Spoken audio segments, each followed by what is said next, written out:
At this time, I'd like to bring up Terissa Aronson from the CEO for St. Lucie County Chamber of Commerce.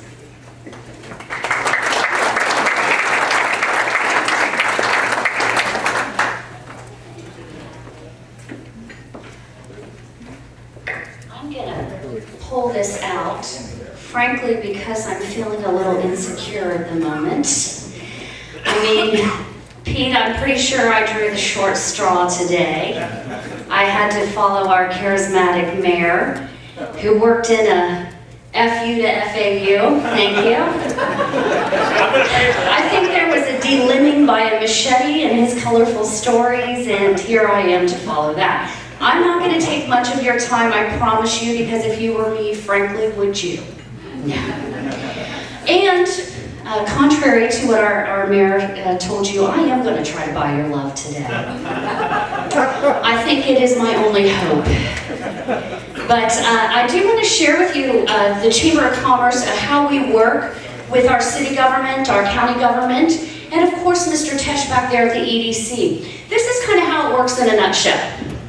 Pete is big business. He attracts big business to our area. He lobbies to get big business to our area. He works with the local government to make a deal for the big business to come to the area. Years ago, the EDC was underneath the Chamber of Commerce umbrella. But here's the problem. We wanted to be autonomous. We don't want to be beholden to anybody. And Pete is duly given some government funds to attract people to our area. That is what his job is. That's what he does. What we do is we serve as your local watchdog. I know Joel well. I've known the mayor for years. You want to know why? Because I'm always knocking on their office door saying, you know what we think? As a business-friendly community, we don't think it's a great idea if home businesses are hard to have. We just fought at the county level an ordinance that they wanted to pass that would virtually make it impossible to have a home business. You wouldn't be allowed to have any customers over. If you sold Mary Kay and they wanted to pick it up, they weren't going to let you do that. And we said, no, you can't do that. You can't do that. We don't take any government funds. They're members of the chamber. Big deal.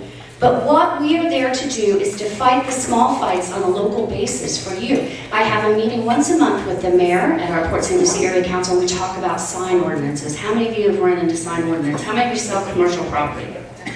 Is this not an ongoing issue that you deal with on a daily basis? We're constantly working with them, and they actually, to his credit, the mayor has asked us to take a look at these things and say, does it make sense?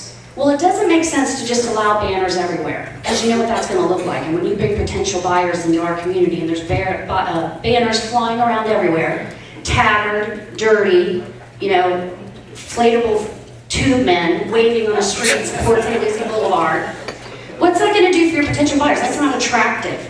So when the businesses said, well, we want to have that, we said, you know what, it doesn't make sense because we want a better community. That's what the chamber's doing for you.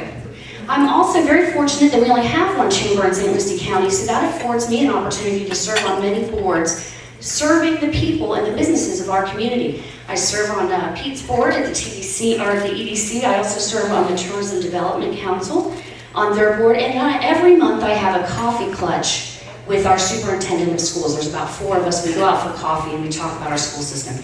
How many of you have run into that problem? The school system, is that a problem when you're trying to sell a residential home in St. Lucie County? It is, isn't it? Well, guess what? Perception is everything. I just saw an article the other day naming Fort Pierce one of the worst places to live. You know what was one of those reasons? Schools. I saw another article, the same website, saying Port St. Lucie is one of the best places to live. You know what one of those reasons was? Schools. Well, you know what? It's the same school system. We only have one. So why is it a pro here and a con here? It's perception. It's perception. So I'm working really hard with our superintendent of schools right now to try to change that perception. Did you know that we had more Ivy League students found last year than both our North and South counties combined? We had more Ivy League students. Woo! That's huge.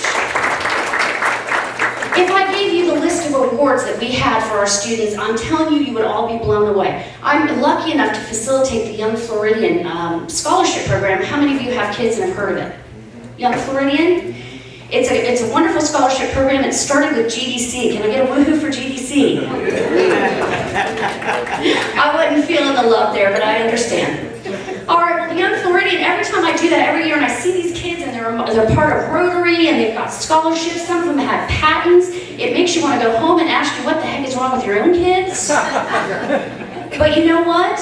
It gives me a lot of faith in our schools, believe me. It gives me a lot of faith in our schools. So I'm telling you now that it's all perception, and it starts a lot of times. We know how important it is that our realtors understand what's going on in our school system. Would you all agree? Yep. You're usually the first people to talk to new residents. And so we're counting on you, and we know that we can count on you to go forth, spread the word, get rid of all these misconceptions about our school system. And that's why I'm going to bribe you with another free breakfast. I don't know if this one was free, but mine is. Was it, Kathy, or? Okay.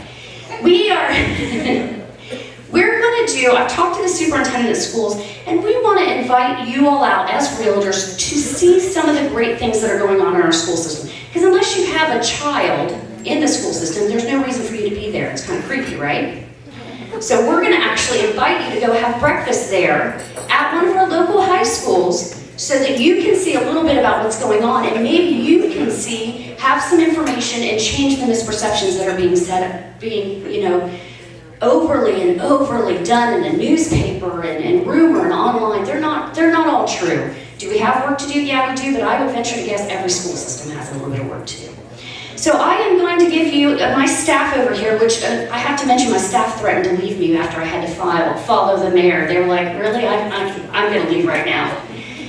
And I said, have a little faith, but my staff is going to pass out to you some VIP passes for a free breakfast on September 30th from 8 a.m. to 9:30 a.m. It's September 30th. You couldn't possibly be scheduled for anything right now, so put it on your calendars now. September 30th. I've given you a lot of warning here. But we're going to have you out. We're going to do a free breakfast for you. We're going to do a lot of realtor-related items, some raffles, some prizes, maybe some trivia games. And we're really just going to share the love of St. Lucie County. We're going to have the superintendent of schools out there for you to ask questions. And we're also going to have our career and technical academy advisors out there so that you can ask them, tell them a little bit about what's going on. I want to leave you with the last fact. Two more things. I know Kathy's standing here because she wants me to be done. Okay. And I want to be done, trust me.